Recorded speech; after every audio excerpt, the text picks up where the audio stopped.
Good morning. Party people. Damn it, nearly gotcha. Welcome to the breakdown. We're checking out of Mice and Men Flowers. Hell yeah, we are. And like a sweet bouquet, we have rose to the occasion. I'm Johnny, this is Nath. We check out new bands, we check out new music from bands that we've loved for a long time. Mice and Men are one of those bands. I spoke to the guys recently.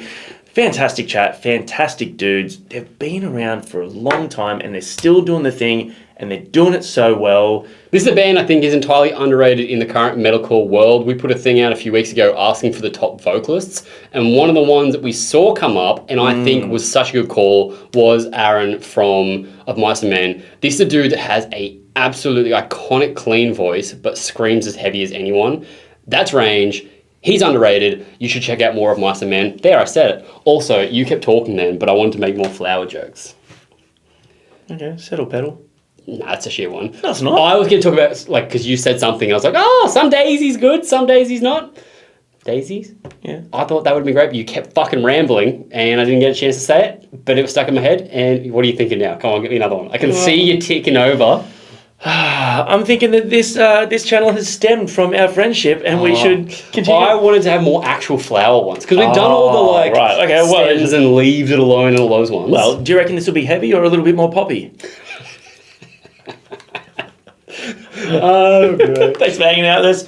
Why do you keep going back here? I did chat to these guys as well about potentially doing something for when the album drops with them. So get in touch with us, dudes, if you want to do something fun for when your album drops. That would be, I don't know. I don't know what he means by that. I'm hoping it's not sexual. It's 100% sexual. Like and subscribe, bands, reach out to us. We want to check out your music.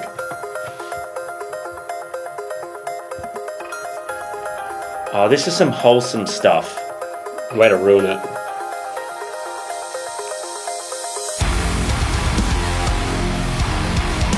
Yes.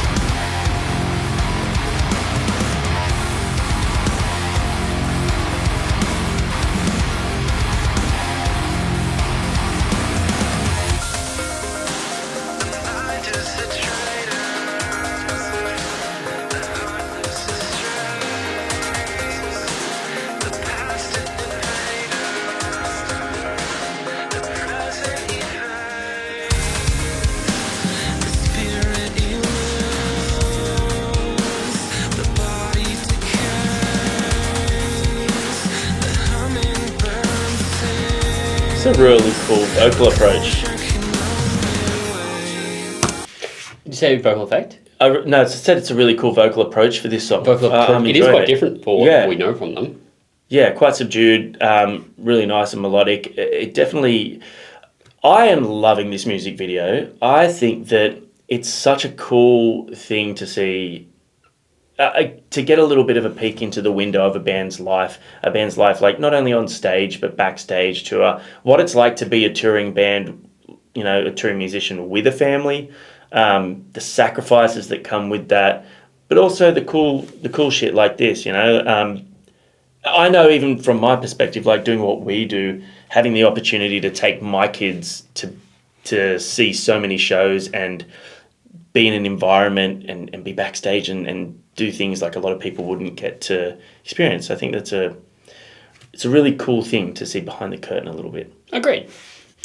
When the storm buried in your blood starts to rain on everything you touch, when it only ever grows and it never goes away. That's an interesting register too.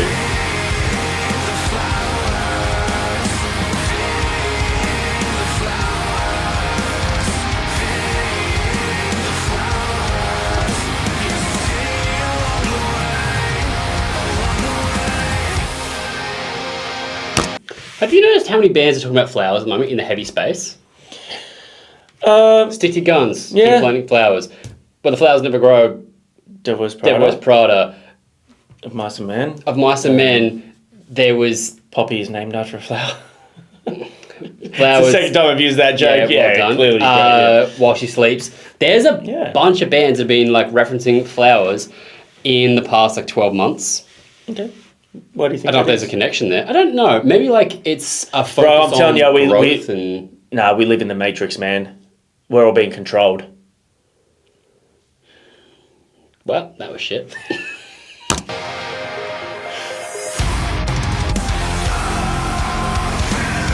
Girl.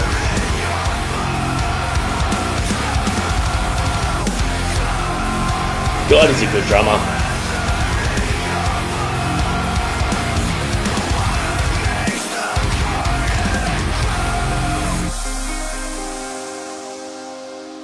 When the storm buried in your blood starts to rain on everything you touch, when it only ever grows and it never goes away,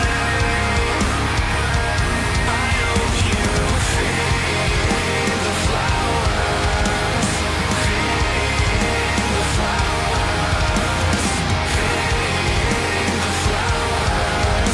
You see along the way, along the way.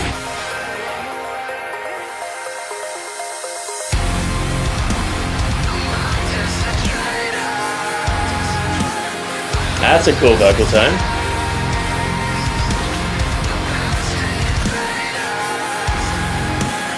Vibrato? Yeah. I wonder if that's an effect.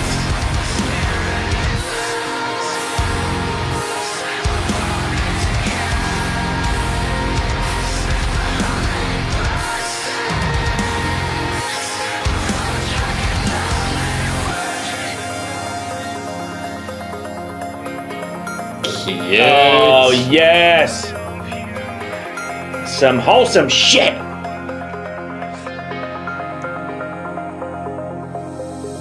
When the Fuck yeah, dude.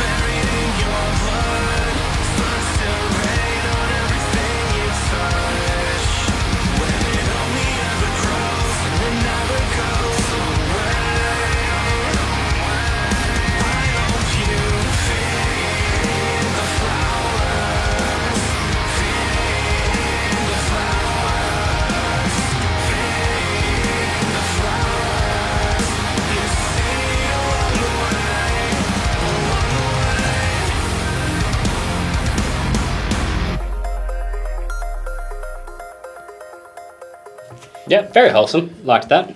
I love how committed Tino's been to that hair, like keeping the shade and then growing it out. It's sick. It looks rad.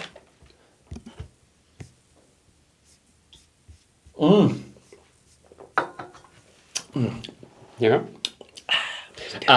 The consistency in this band in their music as well of like, I haven't heard a bad song from them. I don't know why they haven't continued to grow at the rate of other bands. I mean, I think it's just one of those things. I think it's all about sort of, timing and stuff. And it comes, like, obviously, music is cyclical and everything moves in waves and cycles, you know what I mean? So I think because they were a part of they were like one of the earlier, I guess, metalcore bands in that sort of screamo, emo meets metalcore explosion. And obviously, there's been changing of members, which is always going to affect a band, whether positively or negatively. But I also think they were a victim of the time when they came out, because that music sort of started to sort of dwindle away to the masses, I guess. You know what I mean? Like, it wasn't at the forefront. But over the last sort of 4 or 5 years, we've seen a huge explosion in the heavy music scene, especially post-COVID. Obviously, you've had so many... Like, think of how many massive bands have come out of the scene in the last 5 years, or at least relatively new bands that have gained notoriety. Like, obviously, Sleep Token, Bring Me have continued to get bigger, Bad Omens, Dayseeker, Electric Callboy. You talking about Bring Me is why I remember buying their first CD. Yes, CD. We're very old. From a JB Hi-Fi, and on it was like for fans of Bring Me the Horizon and A Day to Remember. That's why I bought it. I was like, oh, I like those two bands. Yeah. And so I bought the CD without having heard it. Those two bands were obviously big enough at that stage for me to have listened to them. They had credibility to me check out another artist. Well, Bring Me and A Day to Remember as big as ever. Yeah, they also you also got to look at where they came from and what they went through. So A Day to Remember had the easy core thing, right? So it was always a little bit more accessible because you're bringing in pop punk and hardcore and metal kids, right? Everybody could find common ground there. Bring Me the Horizon, they went through a period where they had to really sort of, as much as they were getting bigger in a mainstream sense, they had to they had to win a lot of their heavier music fans back. And they went through a big change after sort of That's the Spirit and Ammo especially, and then kind of reinvented themselves and have found a sound that's all-encompassing and very accessible to all their fans. I think one of the things with the Mice and Men is they've stayed very, very true to their roots and very true to their sound. Although I don't know about that. We talk about the last album that was like a lot more like hard rock leaning. It wasn't as metalcore. They have touched on a lot of different genres, but you could always listen to it and it's something that I spoke about with the guys. Like they wanted to make sure that you always knew that it was of Mice and Men while still touching on new things. So there's a challenge in that and a safety in that. But as to why they haven't sort of grown at the rate or the size of some other bands, I can't tell you because I really love this band. Aaron is a phenomenal vocalist. Yeah. Ladies and gentlemen, if you're still watching us talk right now, is this a band that you go to regularly? If not, and you like them, why not? We talked recently about bands that just slipped under the radar for us, we don't listen to. Trivium is one for me. I like them a lot, but I never listen to them for some reason. Maybe that's the case with this band for some people. They like it and they just don't listen to it enough. If so, you should fix that. They've got a huge catalogue now of great music. Like, as I said, I haven't heard a song I didn't like by them, and they've got some absolute bangers in there. I'm excited for the upcoming album. Yeah, same. I'm really, really keen to hear it. They've also announced an Australian tour. So if you're in Australia and you want to go see them, you should. Oh, yeah, that's another tour that's been announced. Yep.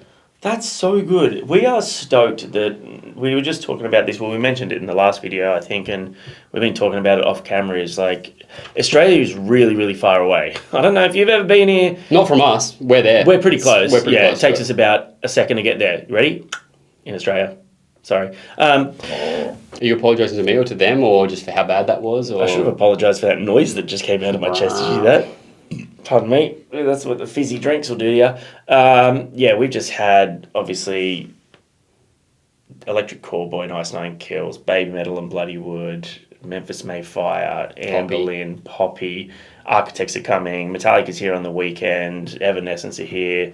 So many great shows have been announced, and we are so lucky and so blessed that we have fantastic touring companies that are really putting the work in, which is also why you should just not complain about festivals and just go and support the scene and support the touring companies and support the bands. I think that's why we're getting so many, because people are turning up to the shows. Well done, all of you that are buying tickets to shows. I'm really proud of you. But also, answer our question. Why are you not listening to more of Mice and Men? You should. Do it. Go listen to them now. We'll see you guys next time. Peace.